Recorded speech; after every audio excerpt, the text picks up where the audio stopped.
We have live team coverage tonight on some of the most high-profile races.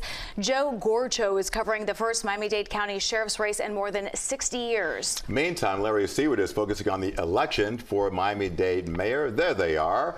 And we have news here. Current Mayor Daniela Levine Cava getting more than 60% of the vote. That is enough for her to win re-election. And at this hour, she is declaring victory tonight. Levine Cava, you can see, exceeding that threshold needed to win the race. She faced 6 challengers in this nonpartisan race. These are the results right here for the top 5 candidates. Miami Lakes Mayor Manny Said fell second to Levine Cava at 22.1%.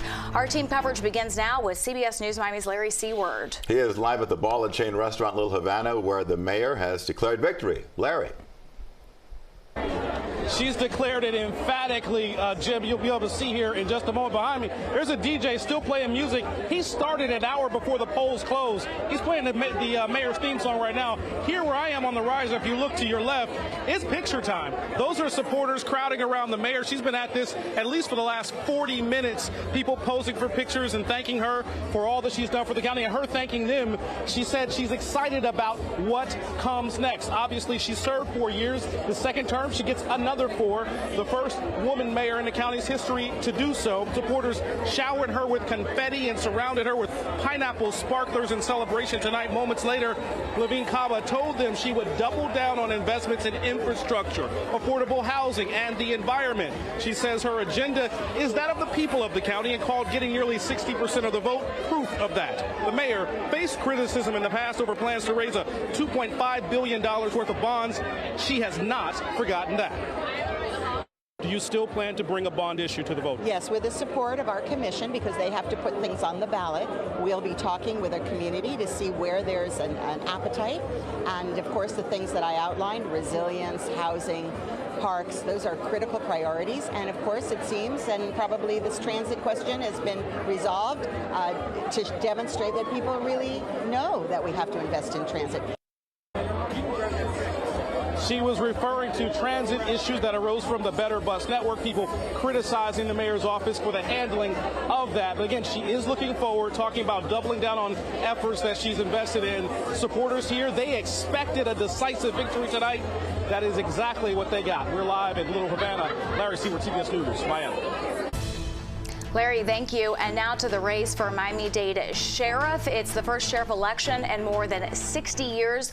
11 Republicans running. Right now, we are showing you the top 5. On the Republican side, Rosanna Cordero Studs and Joe Sanchez. Very close right now, a very tight race. 4 Democratic candidates are competing for sheriff as well. We see James Reyes right now taking a very strong lead at this hour at 46.5%. The top candidate from each party will appear on the ballot during the general election in November. Let's get right on out to CBS News Miami's Joe Gorchow. He's live in Little Havana, and that's where a watch party is being hosted for one of the candidates. Joe, we expect her to speak any minute now. Naja, Joe Sanchez, the candidate here in Little Havana at Casa Wancho, briefly made an appearance about 15 minutes ago for the first time tonight. Currently, as we just saw the numbers, he's trailing Rosie Cordero Studs by a very tight margin. There's still some precincts left.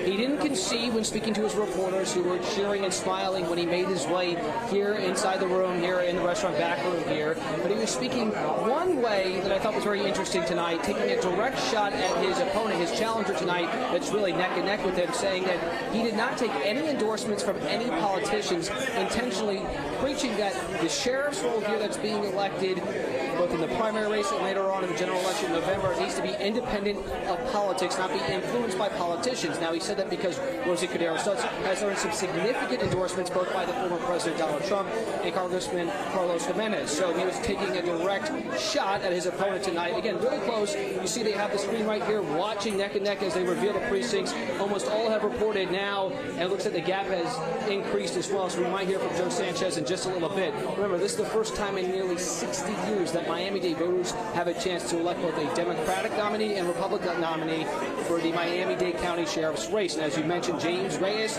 comfortably in the lead, and he seems to be the Democratic challenger come November. And on the Republican ticket, it does appear, looking at the results, that Rosie Cordero Studs looks like to have a slim edge. And when all the votes are counted, it appears she might be the one representing on the Republican ticket in November when it comes down to the two challengers from the Republican Democrat. Excited to see who will take on the role of leading this law enforcement agency into a new era, transitioning to a sheriff's office, taking over one of the largest law enforcement agencies in all of the United States. But again, Joe Sanchez has not conceded this race just yet, wanting every single vote to be counted here tonight before he steps in front of the podium here behind us to either concede or declare victory. Still a tight race, but not many precincts left reporting.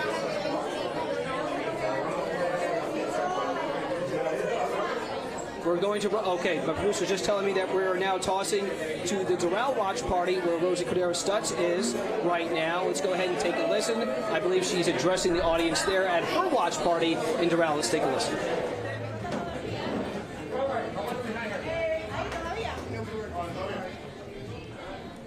And any moment now, the candidate will take the podium. She is being hugged. Congratulatory. There is Carlos Jimenez, the congressman there, congratulating her. And so it looks like she is still in the running here for Miami-Dade County Sheriff as we're awaiting her to address the media. Yeah, this hour, Rosanna Cordero Stutz taking a strong lead, or a close lead against Joe Sanchez. A very close race right now, but she appears to be taking the podium any minute now. We'll expect her to announce her victory. You see them cheering and a warm embrace there, a high five.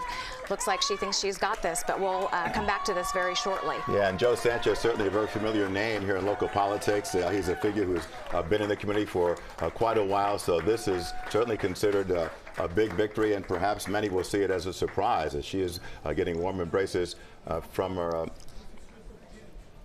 Yeah, and you know, we heard Joe mention that she actually had the endorsement of former President Donald Trump. So in that very tight race, we're talking about 1,000 vote difference here.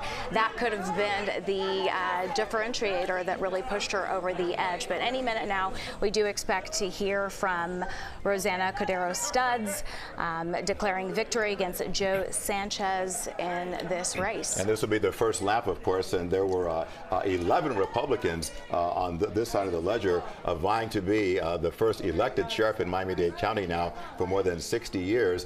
Some people question whether or not we should be voting for a sheriff in Miami-Dade County, but that is where we are now, and so we are standing by to hear from the apparent victor in the Republican primary, and of course she will take on the Democratic winner in this race.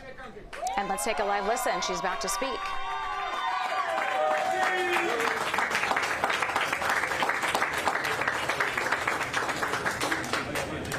First and foremost, I just want to say thank you. Thank you to everyone who is in this room, standing behind me, who has believed in me, who has stayed up with me, who has held my hand during dark times. This has been a tough campaign, a tough fight.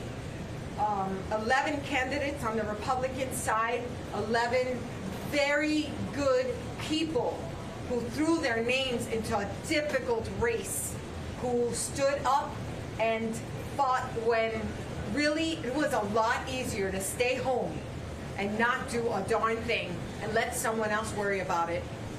So I really want to take a moment right now to just say to each one of those candidates, thank you, because I know how hard it was for me, so I know how hard it was for you. But now we need to unite as a party. This is a partisan race, and now the fight is not over. This is not the finish line. The finish line is down the road, and I ask each and every one of them, and I ask them humbly to join me as we move forward together. I know how hard it is. It's okay. Together, we will get there. I also want to thank my husband, my son. Without them, literally being able to order Uber Eats for dinner, I don't think they would have survived. Honestly, my family, my dad, my sisters, my brother, my sister-in-law, everyone who just stepped in and pitched in any way that they could. I'm just humbled. I'm sincerely humbled. I want to thank my team, every single one of my team, from the persons who started day one to the person who joined the team today, giving out palm cards at sites. Every single one of those team members were such a big part. They're people who just believed in me, who believed in what I stood for and what I was trying to relate to this community. I'd like to thank my mentors who brought me up, who helped bring me up through my professional career, and some of them are standing behind me today, including Juan Perez.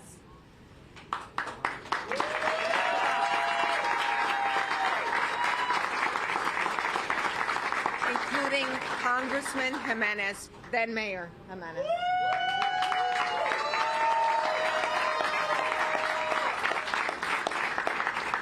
These were individuals who saw something in me and allowed me to blossom. They encouraged me, they pushed me when things were tough, and it's because of their challenging me that allowed me to fight this fight today. And I promise this community that I am ready to fight for the next month and a half, 2 months, whatever it is, till the regular general election. Get it.